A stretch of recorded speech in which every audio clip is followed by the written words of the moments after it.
Hello everyone, my name is Elijah. I'm Felix. My name is Wesley. My name is Josh. And we are doing the L'Hopital rule. So L'Hopital's rule is used for indeterminate functions.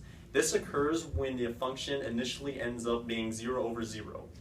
This rule is very useful because all that you have to do is find the derivative of the top, or numerator, and then the derivative of the bottom, or denominator in this case. You do this constantly until the value that you reach isn't a number, or 0, over 0.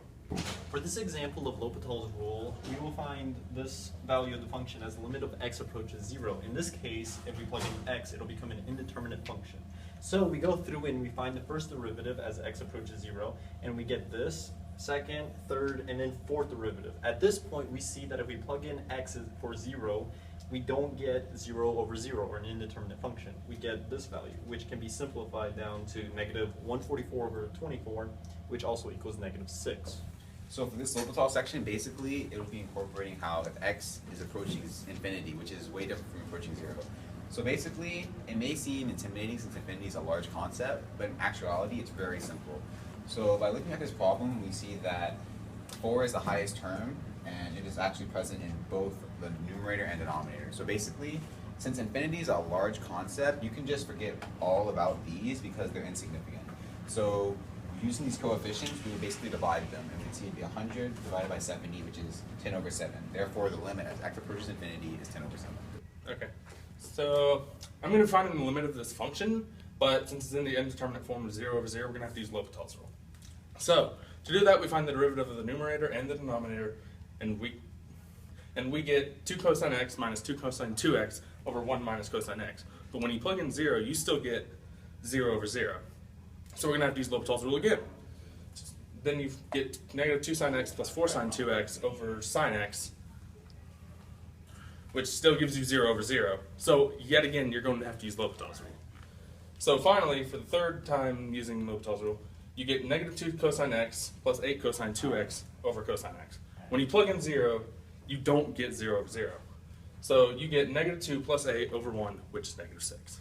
For this example, we have 11x cubed minus 8 and 10,000 over 10,000x, and this is as the limit goes to infinity. So we have x cubed on the top and just a regular x on the bottom. So what this implies is that we have 3 infinities multiplied together times just a regular infinity times whatever in front of it. And because this is obsolete because it's super small compared to this, and since the numerator gets like infinitely larger, it just goes to infinity. So for this example, we have 11x to the 12th minus 11 over 10x over to 13.